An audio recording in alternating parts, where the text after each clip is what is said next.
you filing your nails? Are you filing your nails?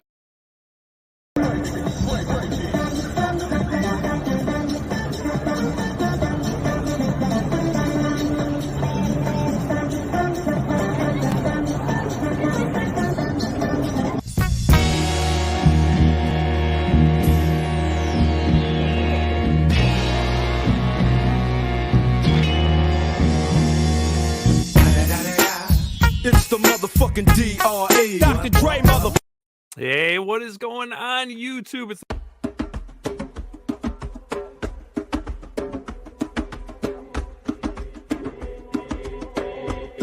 It is Wednesday, my dudes.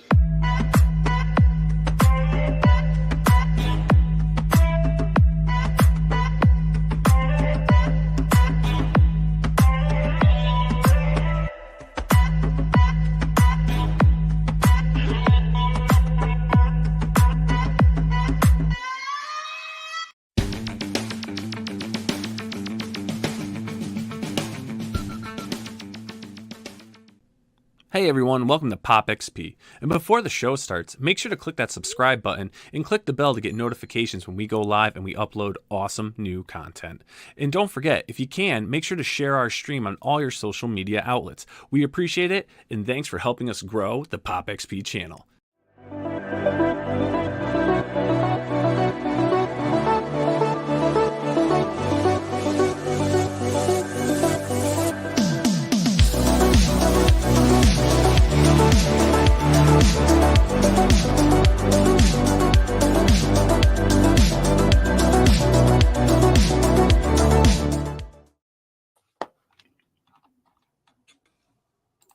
What is going on, YouTube? What's up, Billy? What's up, Cara?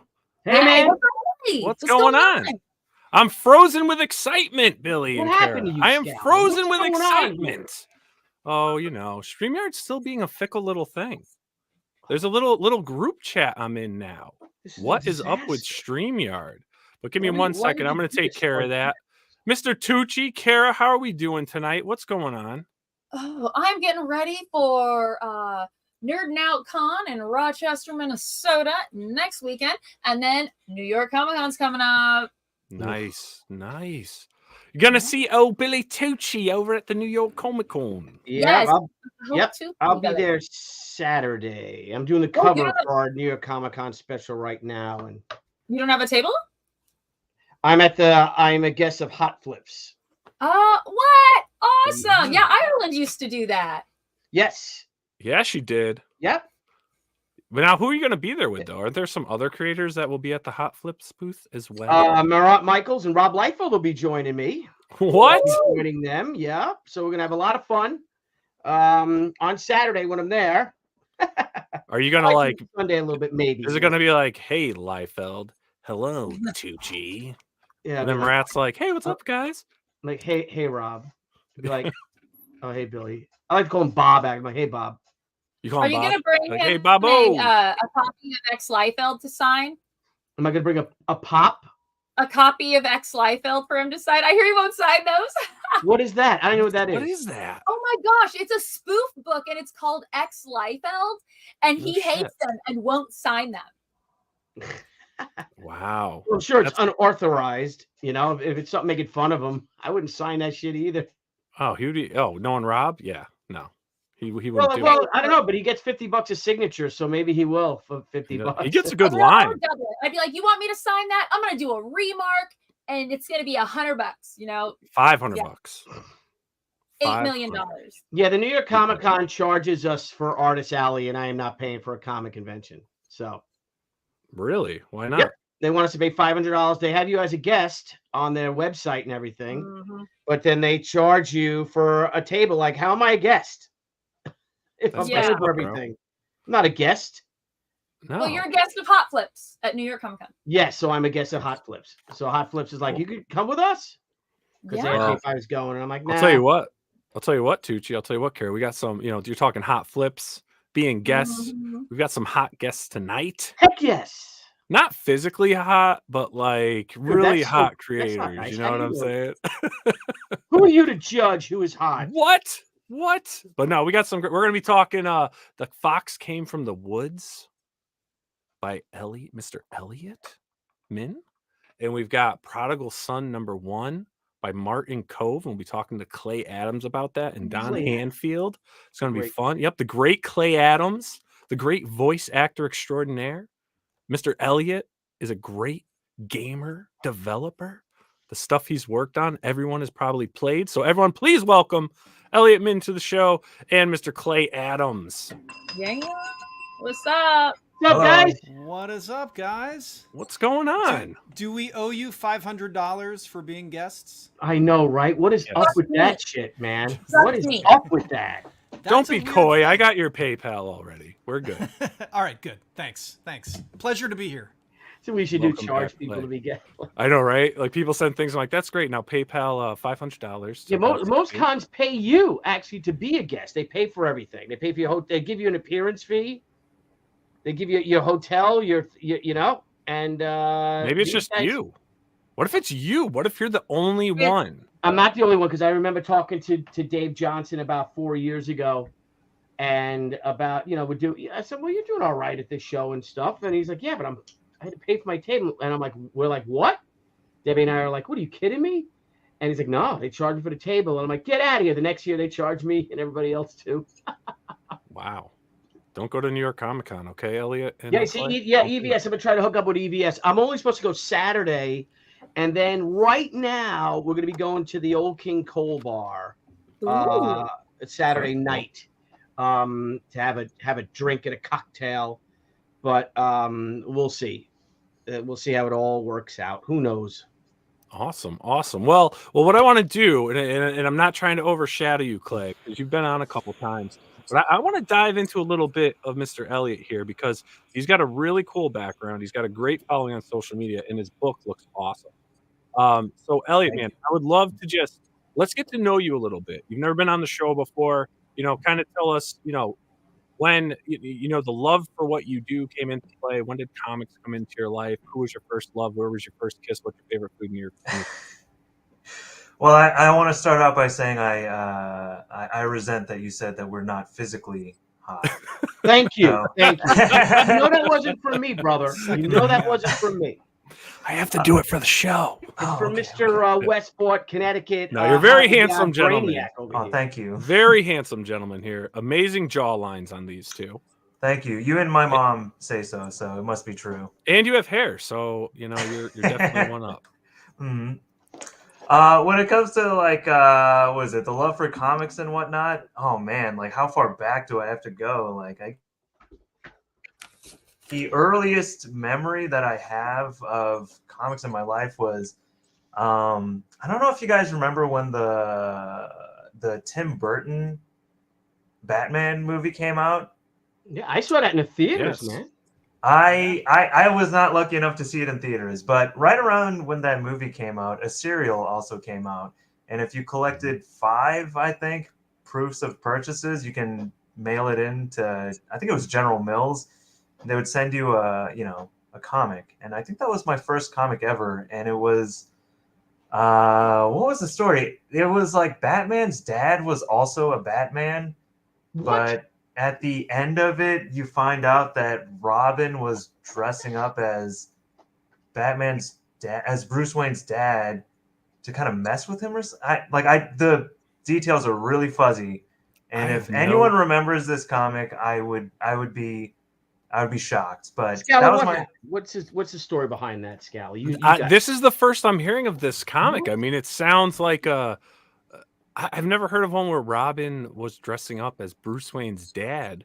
It was either Robin or Alfred was like Bruce Wayne was going through some kind of like mental thing about his dad. Maybe the I just want to say memory is a crazy thing, and maybe the chat knows. Clay, you look puzzled here. Well, what I wonder is, was this an official DC comic, or was this something that like General Mills cobbled together? Oh, like an exclusive for the cereal? Yeah. I have no idea. I've never looked it up again. I just remember because I grew up in Korea, and once I got this comic, I moved to Korea, and then I think it was when I was just about to go into middle school, like I traded it for something else. I don't remember what I remember I gave it to one of my friends. So I don't even have it. This might be just in my memory at this point. I'm sure Do you remember any of the creators? I got nothing, because that was my first and pretty much last experience with American comics, all up until my friend told me about the Dark Knight Return. Was it Dark Knight Returns? The Frank Miller one. Which one was that one? Yeah. So I have a large gap, because I didn't even read Dark Knight Returns when it came out. I read it in college, which was I graduated in 06, so it must have been like 05 or something like that. It was a book. I just looked it up. Yeah. It was? Okay, yeah. The Batman serial comic. The Untold Legend of the Batman, 1989 serial premium comic book. Who did that? Who worked on that comic? Was that the Len Wein, John Byrne, Jim Aparo thing? I'm not sure. I'm trying to see here. Well, you're not crazy. It exists. It does exist. That book exists. I'm so glad, because I don't read a whole lot of American comics, but I'm glad I can come here and give the deep cuts with the General Mills serial comic book of Batman. Yeah, and there's three issues to it. Mm-hmm. Yeah, there's three issues to it. Yeah, and it was promoted on the cereal box. That's pretty neat. Wow, it wasn't a continuity thing. Neil Adams didn't. No. I think it was John Byrne did the first issue, and then like Jim Aparo took over for him. I think it was like an older, maybe an 80s comic that they might have repackaged. If it's the same Untold Legend of Batman I'm thinking of. Oh, really? Yeah, for some reason they're not giving me the info on who actually worked on the book. They're trying to scrub it from history. They are trying to scrub it from history, but yeah, no, that's cool. It does exist. Mm-hmm. You can buy it on Amazon. There's resellers, and What? it's all over eBay. Yeah, you can buy them. How much is buy it your going childhood, for? man. I might have to. Yeah. There you go. Mm-hmm. So you got into comics, right? You got your first comic book. Now, did that continue onward, or after you gave the book away, you were like, screw this, American comics suck? No, I mean, it wasn't really that. It was just that after I moved to Korea, it was pretty much impossible to find American comics. So what ended up happening was what was popular when I was in elementary school was Dragon Ball Z, and I thought the drawings were really cool. So I would, I would draw the characters. I was really into Piccolo. I thought Piccolo was like the coolest character ever. Mm-hmm. But it was so. When I moved to Korea, like I didn't speak Korean all that well, and I think there was a lot of positive reinforcement that happened just because I would be showing people my drawings, and people like them, and otherwise, like they have a hard time talking to me because I don't speak Korean that well. Mm-hmm. So it's just something that I knew I drew before them, but I think held me to really kind of take drawing seriously at that point. I read a lot of manga, or because Korea wasn't making a whole lot of comics at that point. They were importing a lot of stuff from Japan, so a lot of stuff that I read when I was a kid was from Japan, and yeah, that's kind of what started the whole thing. And by the time I had come out of middle school, it really felt like the only thing that I felt proud of, or it's I felt like I was really good at something.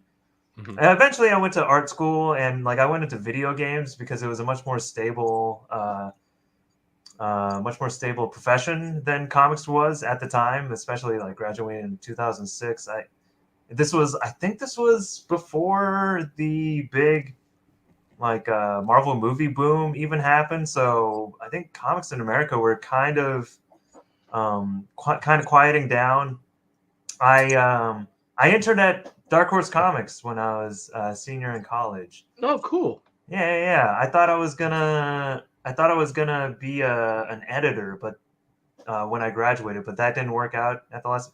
I grew up in Oregon as well, so that's how that connection kind of happened. Like I was in Oregon for summer break, so I got a internship at the Dark Horse Comics office in, I think, where was it? It's Portland? no, it's it's like Milwaukee, right? Or I think it's Milwaukee, Oregon. Yeah. Mm-hmm. So yeah. Oh, very cool. But before we go on, I just want to we got Don Handfield's backstage, so I want to get him up on the screen. Hey, Don, welcome. Hey guys. Hey, how you doing, guys? How are you? Dude, check out I'm Don late. driving in the Ferrari, man. Nice. Not a Ferrari, but I'm coming from a meeting, so I literally had to just get down the hill and just to cell service to be able to chat with you guys. But thanks for having us, and sorry I'm late. Oh, no worries, no worries. We're just chatting with Eliot right now, and then we're going to jump in with you guys. Cool. Sounds good.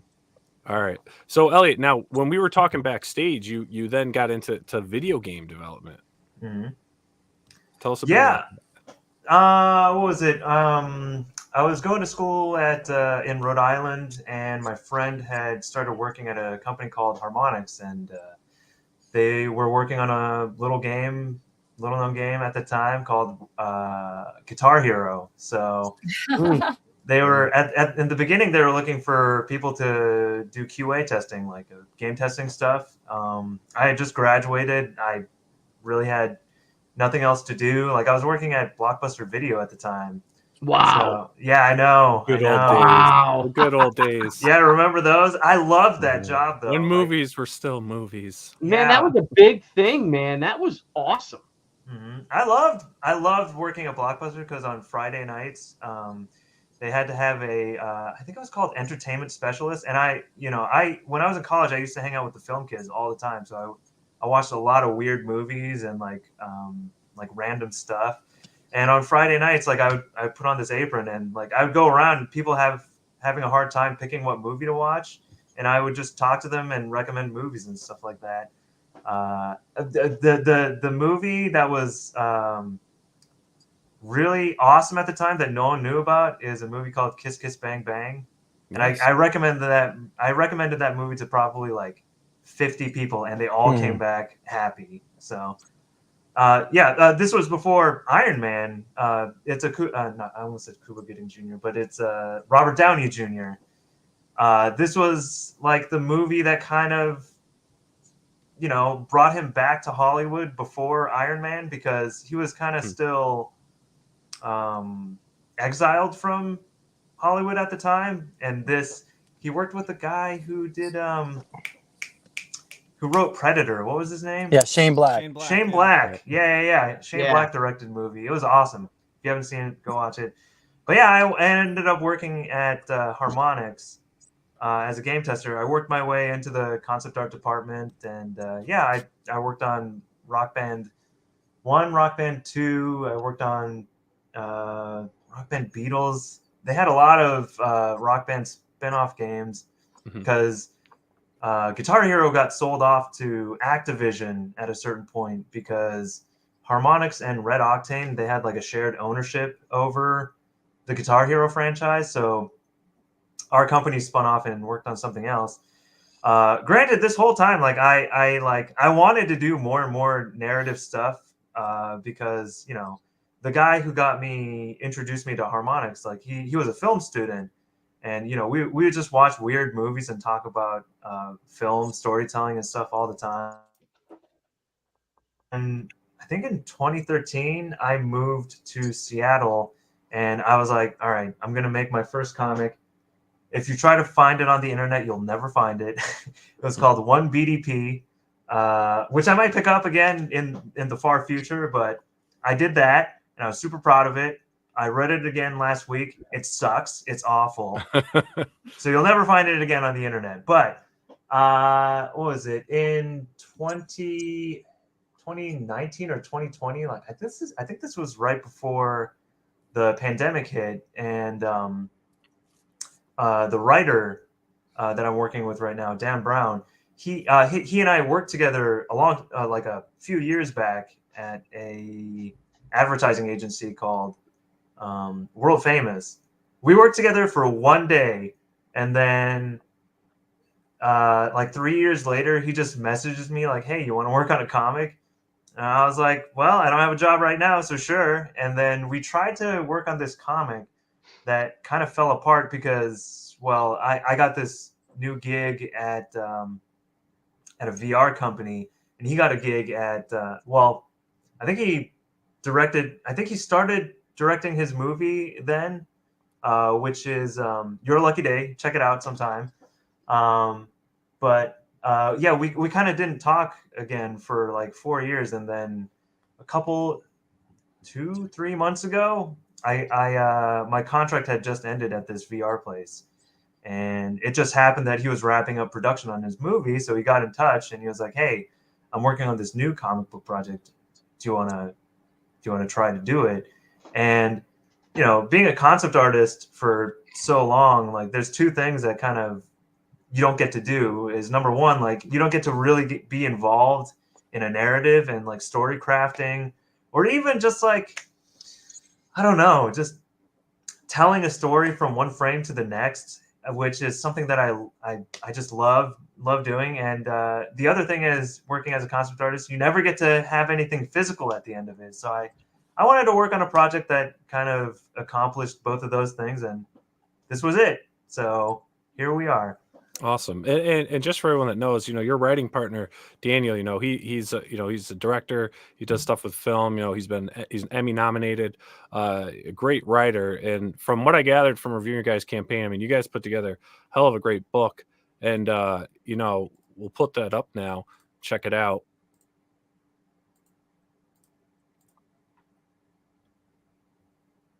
All right. So we got The Fox Came from the Woods, issue 1. Here we go. So give us a bit of a synopsis on this book. You know, the style you guys went with this, and then, you know, and then go into the synopsis of what the book's about. Mm-hmm. Well, we kind of talked about what kind of comics that we really enjoyed, like what you know, what we liked in like comic book storytelling and stuff like that. A few of the things that we really liked were comic books like actually I have it right here,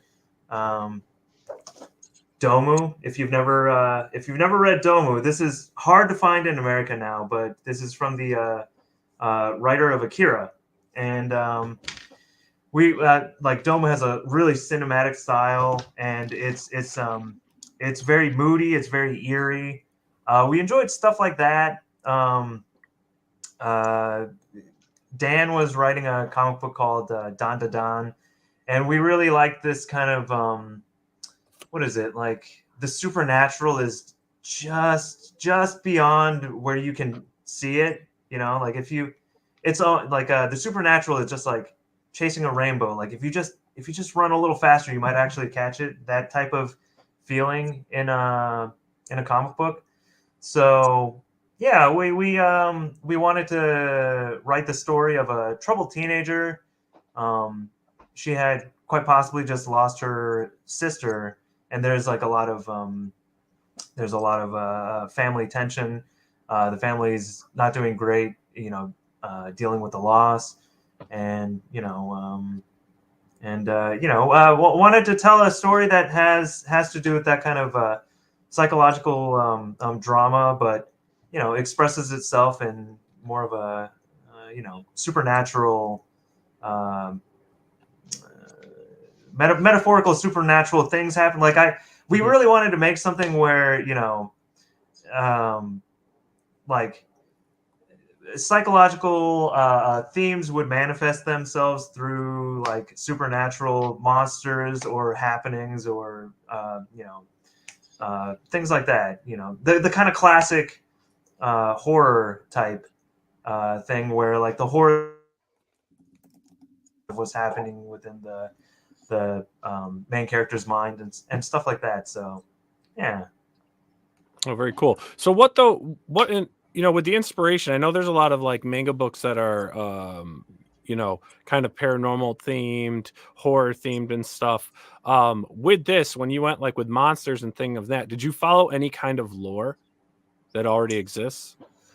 Oh man, I wish Dan was here, because he would know quite a bit more about that kind of stuff. But from the conversations that I've had with him, he does like to look you know, deeper into like the actual Grimm's tales, or like more of the, you know, older stories like of childhood stories and monsters and that kind of stuff, and we use a lot of that as inspiration. Like if you read comics like Hellboy, one of the very interesting things is like modern people our experiences with a lot of folklore and stuff like that is through Disney. So we have a very like polished and clean view of what fairies are like, what folklore monsters are like, and whatnot. And I know Dan likes to dig in a few layers deeper and kind of get into the core of what these monsters are about, what they kind of represent, and that art is just extraordinary. Oh my God. It is. I just want to So touch great, base. man. I love Thank when you have in campaigns when actual concept art is in, where we get to see, the characters, angles, model sheets, depending on what they put in. And it gives a great preview of what to expect. A, on the art that's in the book, and B, just getting a good grasp on visually what the characters are going to be, in the book. And the art, your art's fantastic. Yeah, Thank you. it really is. Incredible here. So this is your guys' first campaign? Yes. I tried to do a video game Kickstarter probably at this point. I think it was like 8 years ago It wasn't that long ago, but a few years ago. But yeah, this is definitely our first time doing a comic book Kickstarter. Luckily enough, we hit our funding goal on the first day. We're so grateful for everyone out there who's helped us get here. And we just want to spread the word. We feel like this story is going to be fun for a lot of people. So want more people to see what we're working on. Yeah, no, this looks great. Again, the concept's really cool. I like that. I love that horror paranormal feel.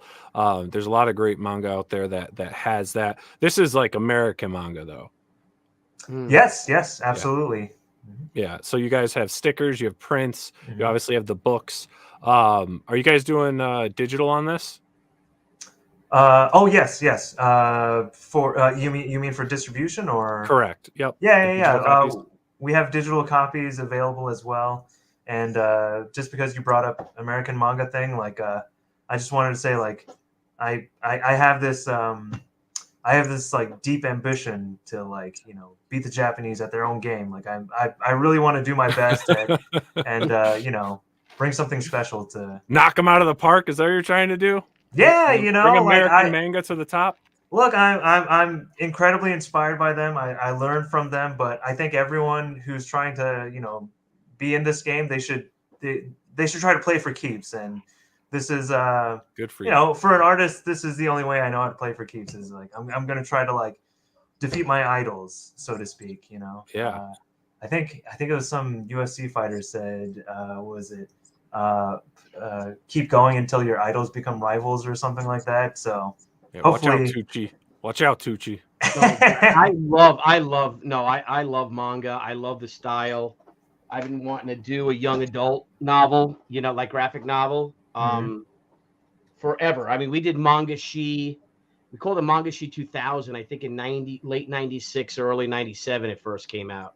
And I just love the style. I've been wanting to do this, so I'm fascinated when I see others do it, and especially this, like you do it right. It looks great.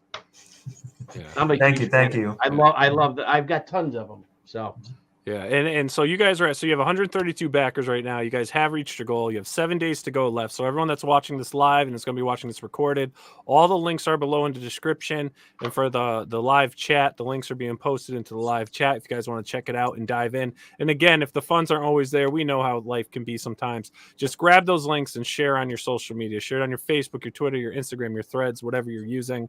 Promote them on your YouTube channels, your Twitch, whatever you guys Discord are using. Help spread the word. And this is a great book, Eliot. I really like what you guys did. I'm glad you guys reached out. Very impressed with this book. And again, as I was telling you before the show, I've become I wasn't really a fan, but I never really gave it a huge shot, but I've become quite a manga and anime fan in the past 2 years. And this stuff really looks great, people. So check it out. Thank you so much for the kind words. I want to say thank you so much for having me on. It was a pleasure to talk to you guys.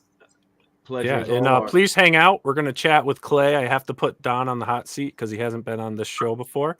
But Don's got a great a pedigree of work under his belt as well.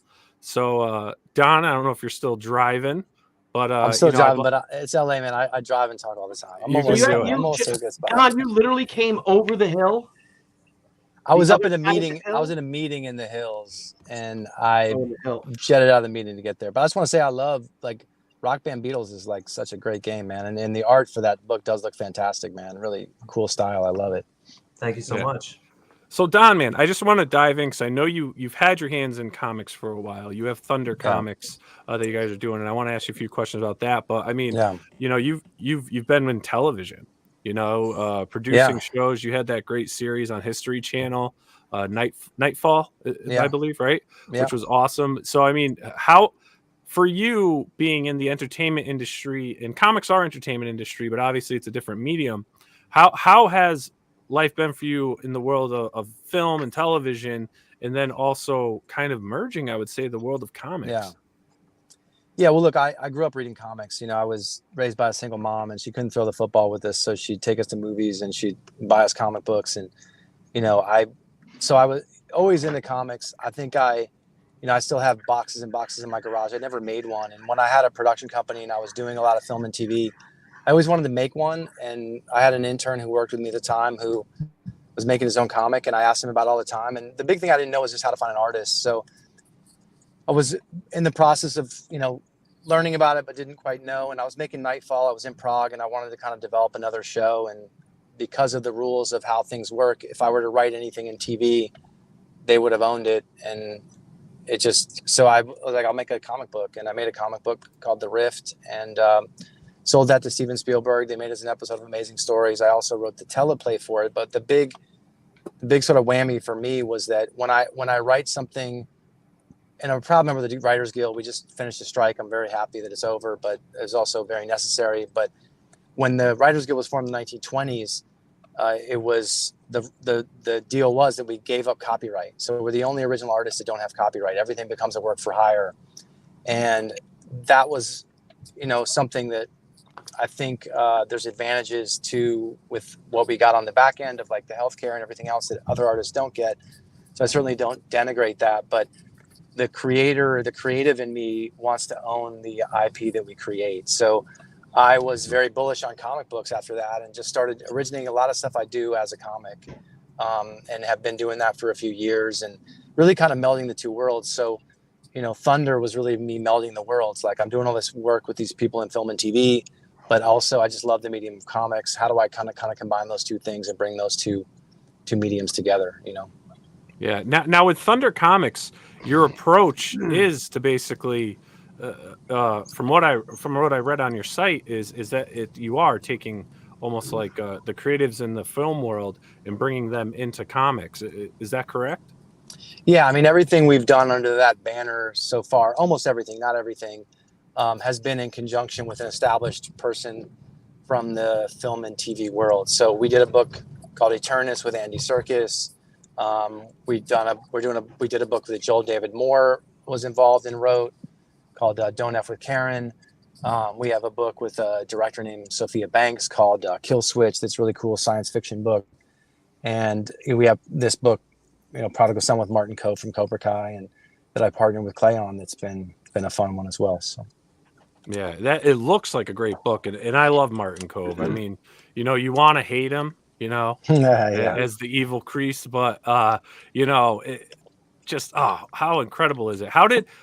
Before we, you know, dive into your guys' campaign though, how did that come about where you started, you know, working on this book that, you know, seemed to be an idea of maybe, was it Martin and his son? I'm friends with a guy who manages Billy Zabka and Martin Kove, and he's also involved in Thunder. He helped raise the money for it, and he's a great guy, great manager. His name's Gary Usdahl, and he was like, "Hey man, we're having a Cobra Kai premiere party at Marty's house. Do you want to come?" And I love the show. I was like, "Are you kidding me? Oh my god!" And I just wanted to, you know, meet those guys and geek out on Zabka and Kove. And so I took my son. I went there. got to talk to Billy, who's amazing. I would love to do a book with him as well.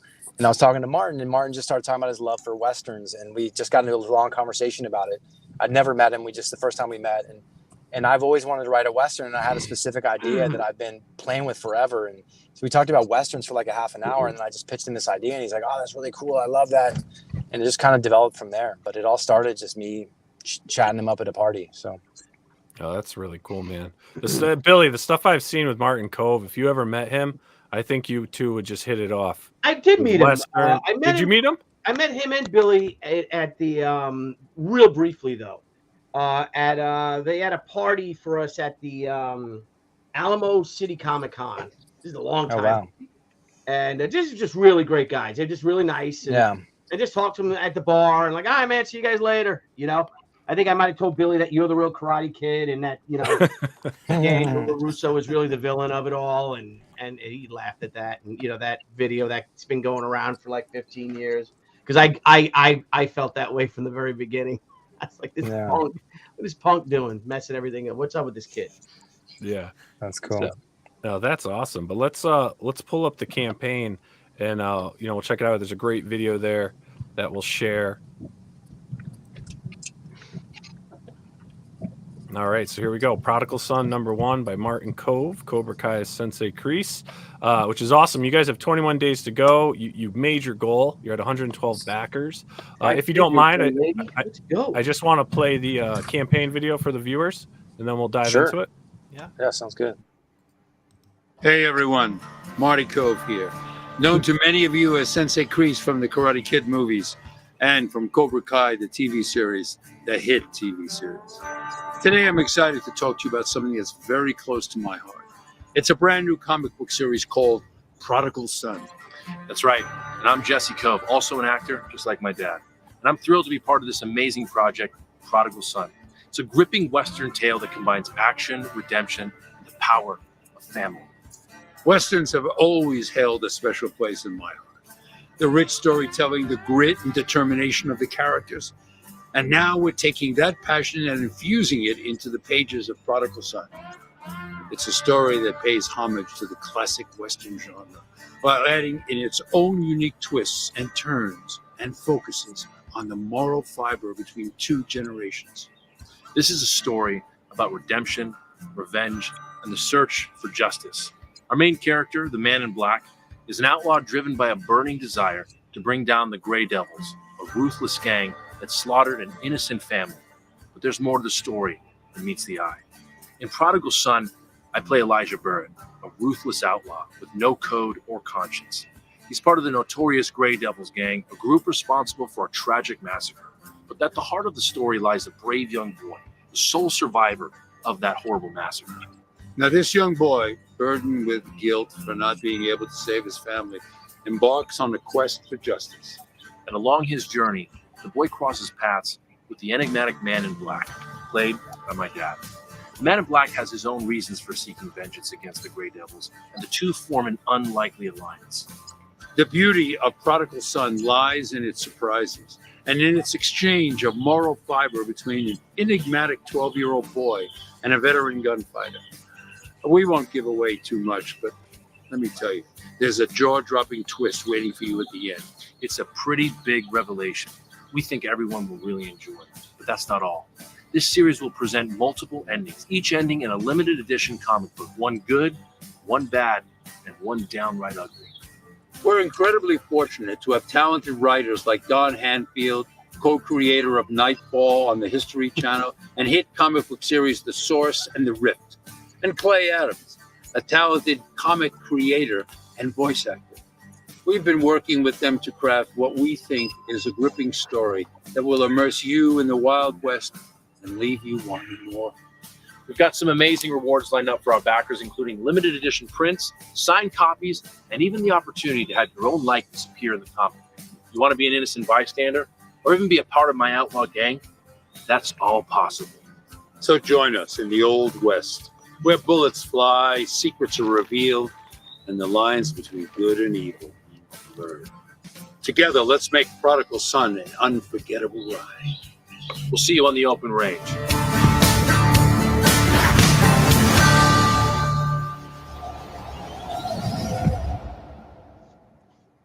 What a kick-ass video. Yeah, what a great video.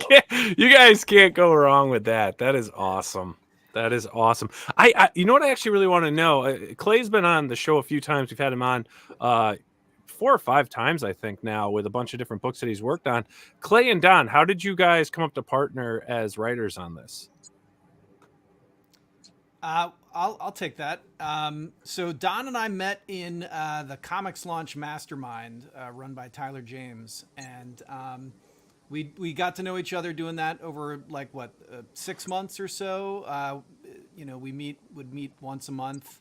Got to know each other, got to respect each other, like each other's work and ethic and everything. And we were at San Diego Comic-Con last year and ran into each other at a party. And Don said they were working on this thing and needed writers, and I said, I'm in. Whatever you guys need. He said, have you ever written a Western before? And I was like, well, I've written a horror comedy zombie Western. That counts, right? And he said, he was like, yeah, sure, that counts. Oh, that's cool. So you guys have Prodigal Son. Clay's just a guy that, yeah. Yep, go ahead, Don. Oh, I was going to say, I always knew him as a good guy. I didn't know until I started.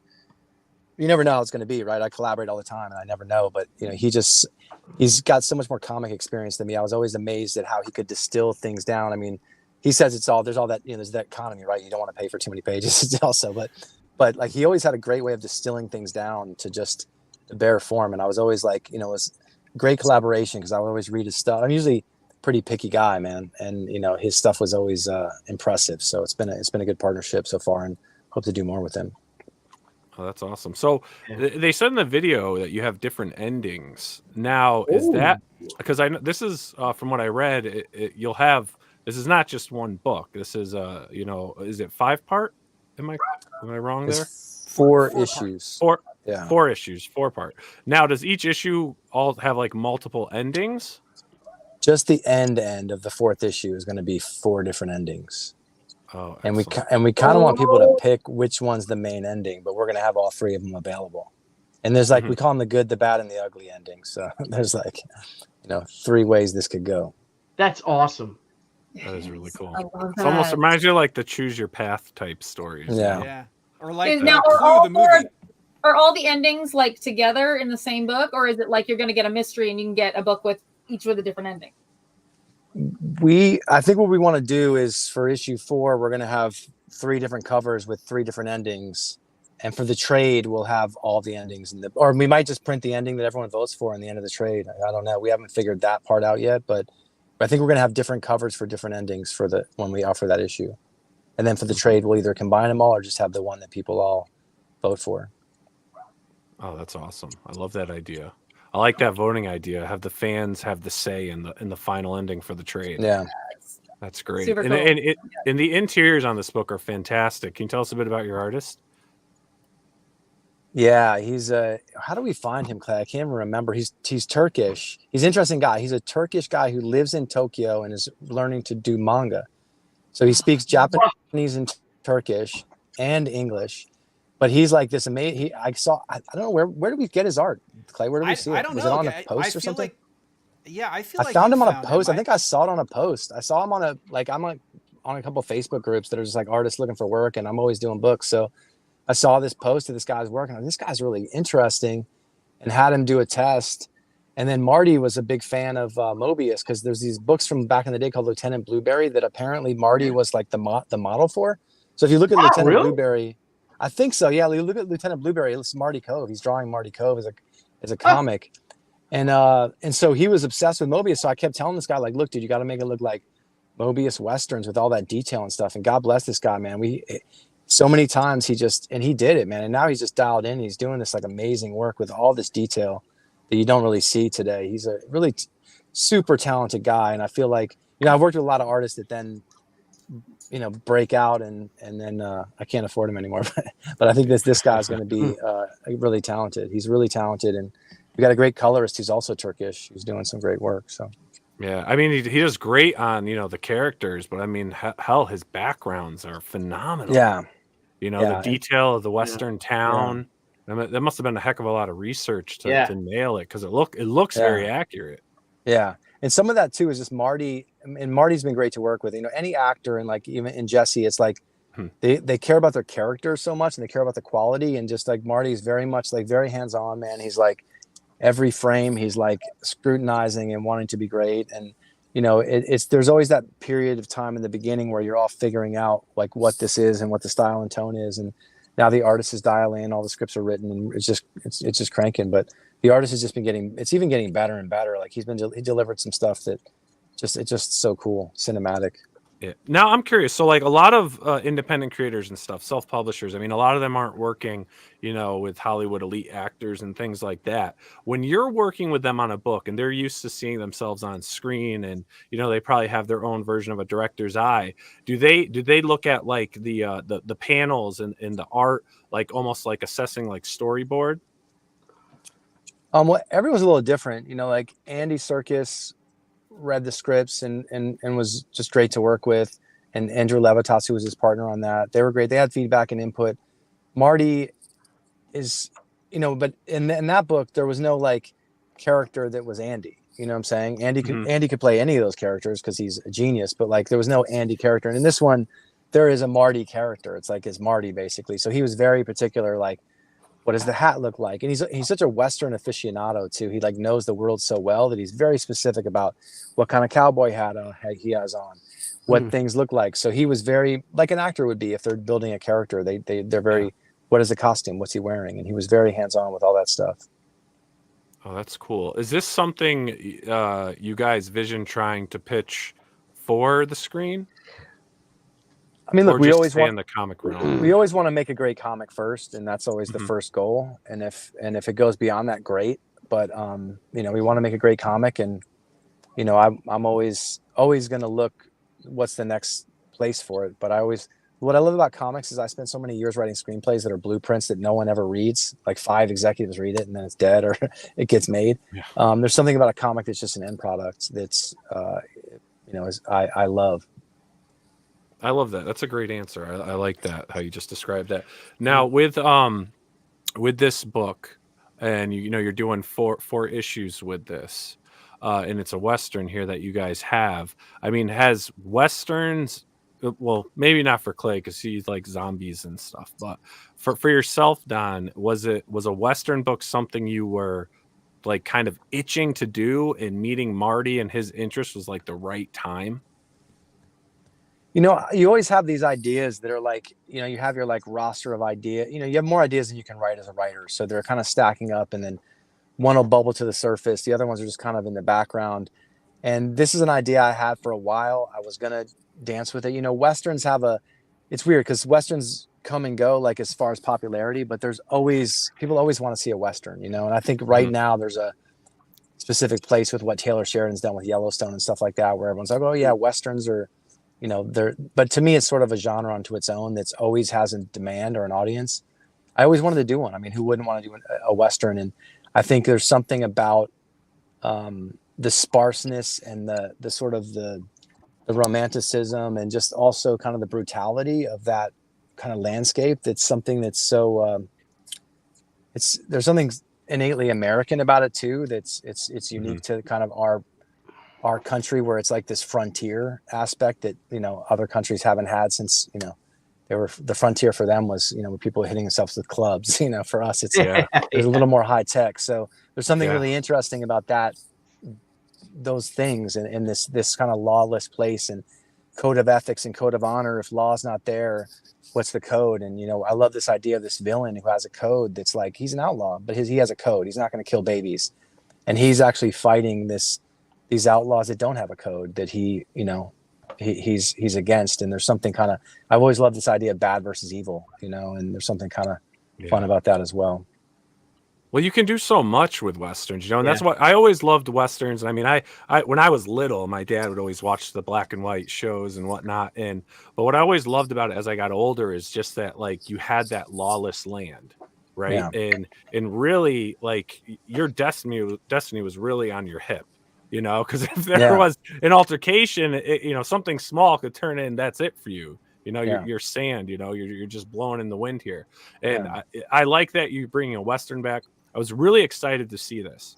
When I saw this campaign, I did reach out to Clay right away for two reasons. A, I'm a huge fan of Martin, and B, I love Westerns, and I haven't seen much in the world of comics with Westerns.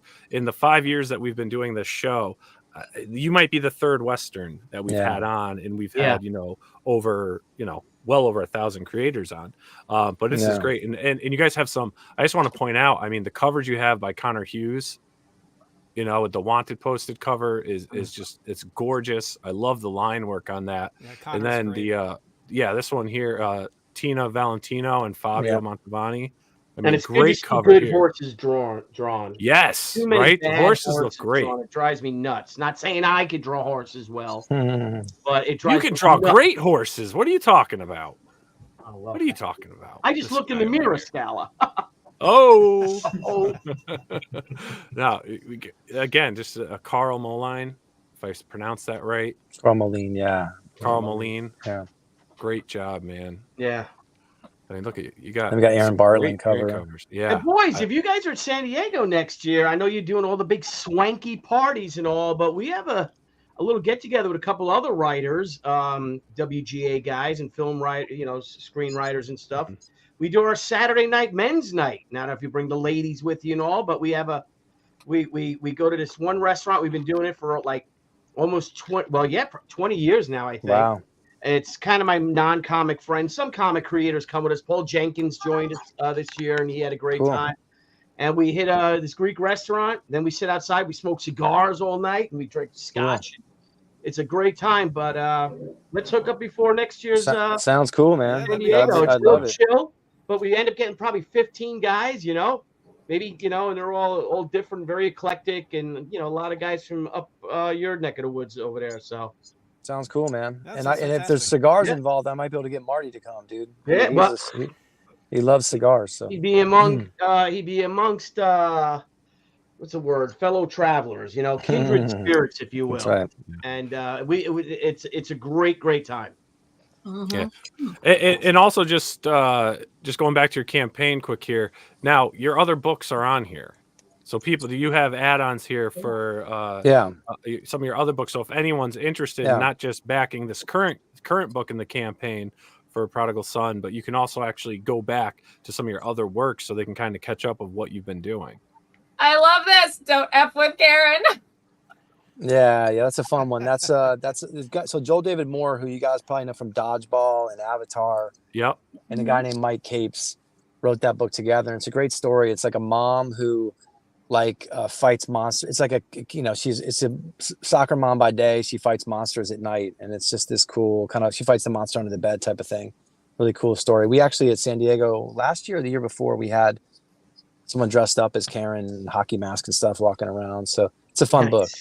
Nice. Can you tell us really quick, and I don't want to hold you up too much longer, but Eternus, what's that book about?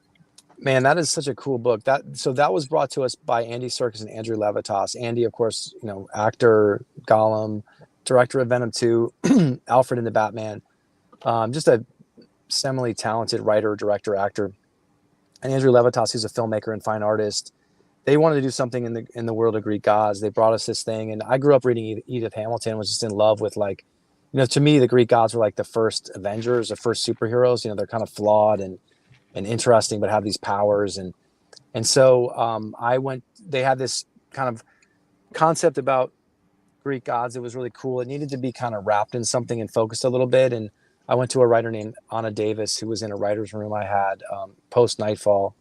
And, she had this concept that was really great, which was of where to put it. Right. So we set it during the fall of when Christianity, the last pagan emperor, is in power. And it's basically it's like social media. The more followers you have as a god, the stronger you are. And they're all losing power. So they're scrambling for power, and they're all wondering who this one god is, this supposed, Christ figure. And is it one of them that's just pretending to get followers? And it's kind of this really cool thing, but it really centers around Hercules. And he's the 24th Hercules, because you realize these gods have champions, and the champions, then die, and then there's another champion. So there's a bunch of Medusas. It was one Medusa at a time, but this Hercules character has to solve the murder of Zeus. Like, Zeus has been killed.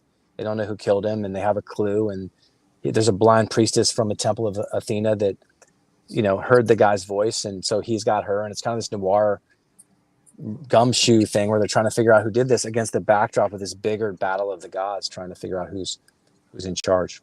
Oh my God, that sounds amazing. I love that stuff. And so let me ask you though. So you've got the book. Well, first off, I see here it says first created. So is this your guys' first campaign? This is the first campaign for Thunder. Yeah, all the other books we didn't do Kickstarters for. I mean, I love Kickstarter as a way to launch and build an audience. I'm a big believer in it. I did Unicorn, my first book, on Kickstarter. That's actually, we just signed the deal for the movie yesterday. That's going to be made into a feature film. So we're going into doing that. Oh, thank you. Yeah, that's been a fun journey, and we got Debbie Berman directing it. She was the editor of Black Panther and Captain Marvel and Spider-Man: Homecoming, and there's a company called Stampede that's financing it. That's Greg Silverman. He was at Warner Brothers when they did Harry Potter and Batman, and he's a super talented executive, and we're stoked to be in business with them. But yeah, I love Kickstarter, man. And I think again, I'm all about power to the creatives and ownership of the creatives. And this has just felt like the right medium for this. And Marty, has such a recognizable face and brand that, we thought it'd be a good place to bring it. Yeah. Fantastic. Now, are your books available in stores? Yeah. A lot of the books, I publish books with Red 5. I publish books with Scout, which I'm also a part owner of that company. So you can get them through Scout or through Red 5, usually, the books. Yeah, they're all, some of them haven't been published. Some of them aren't out yet. Some of them are, Kickstarter first and then published later. And I like to finish all of the books before they're published. But yeah, so like Unicorn, available through Scout or Amazon or whatever. Same with the other ones. Eternus, the trade is just coming out. The trade isn't out yet. So it's printed. I think it's coming out in the next month or so. Oh, fantastic. I'll have to pick that up. And so what's next after this campaign? Are you able to talk about maybe your next book that you're looking to launch? I'm actually dropping, the next thing I'm dropping is a murder mystery game. It's like a hybrid of a comic book and an augmented reality card game and a murder mystery. And it's called Murder Quartet. And the premise is that, this is based on something I read. A pharmaceutical billionaire and his wife were killed, and the murder was never solved. And 10 years later, the sons inherited all this money, and he offers $35 million to whoever can solve the crime. And so the four best detectives in the world, they're modern day Sherlock Holmes, a modern day like Agatha Christie type, and a homicide detective from Detroit and a Korean cyber sleuth, all kind of descend on this cold case crime to solve it. So you read a comic to start it off, and you're kind of engrossed in the story, and then you play the game to solve the mystery. And once you solve it, you read a comic that ends the game. Very cool. Clay, what about you? I know you always have stuff up your sleeve. Always. I'm getting ready to launch another issue of Blazing Blade of Frankenstein, which is my gothic horror meets sword and sorcery book. Takes Mary Shelley's monster and cast him as a Conan-style barbarian. So we got that coming up. We got I'm doing another volume of Nightmare Theater, which is the horror anthology that I co-edit with David Schrader. That's coming up soon, and more Carmilla Unbound, which we kickstarted earlier this year, and we got some plans for that book too. Fantastic. Well, I want to thank all three of you for coming on. Thanks for coming on. I know it was the first time for you, Eliot, and for you, Don. I really appreciate you guys taking the time to come on, promote your book, introduce it to our fans, our viewers who are watching live, and the many that are going to watch this recorded. Great stuff you guys are putting together. Clay, it's fantastic to have you back on the show. I always enjoy your presence. It warms places on my body, and I really appreciate it. Hey now. And just the heart. I wanted you to think a little bit about that. Warms my heart. But you guys did great stuff. Awesome stuff. Don, I've been a great fan of yours. Loved your work that you've done that I've followed. And also I do want to mention to everyone, tomorrow night, we're going to be going live with the great Ron Garney. Cool. Fantastic artist, illustrator on Berserker, worked with Keanu Reeves and is going to be continuing working with him. They're going to be doing some more with Berserker. So he'll be on tomorrow night at 9 live. So if you guys want to participate in the chat, ask him questions, feel free to join us. And also, please, everyone, the links are below in the description. The links are in the live chat. Check out Prodigal Son #1. Check out The Fox Came from the Woods. Is that #1 as well? #1. Yeah. #1 as well. So we got 2 It's #1s, new, man. and It's everything's new. man. So We gotta check have them a lot out. more. Back the campaigns, spread the love, share them on your social media. Let's continue to support indie comics, indie publishers. And again, I want to thank you guys. And Billy or Cara, do you have anything for our guests before we head out? Come see me at New York Comic Con in small press with Mount Olympus. Sweet. Nice. Yeah, and Thanks so much for having me, man. Thank you guys. Yeah, Great to I'll meet be all in New of York you. Comic Con too, drinking. Yeah, dude, count me in for San Diego, dude, with the cigars. I'm in. I'm so let me serious, know. man. All That three of you sounds guys. awesome. You guys are I'm gonna be there in. Saturday night. It's very cool. Okay. Like I said, a couple other guys at same field as you, and some Let me know. some bigger known comic names. Who's Yeah. that? Cool. That's You gotta be more specific. That's Eliot, Neon. That's Eliot. Oh, Ellie. JJ, I don't know who you are, but I like you. There you go. Yeah. All right, everyone. Have a great night. guys. Thanks, Don. Thank Thanks, you so much. Elliot. Take Take care. care. Guys. Thanks, Thanks. Elliot. Bye-bye. We'll see you all tomorrow night. Take care. Bye. Bye, guys. Hey everyone! Thank you for joining us on Pop. Thank you for joining us on. If you haven't already, make sure to click that subscribe button, and also click the bell for notifications when we go live and we upload some awesome new content. Also, don't forget to head on over to Twitter and follow us at the PopXP, and over on Instagram at the PopXP. Thanks again, everyone, and we'll see you soon.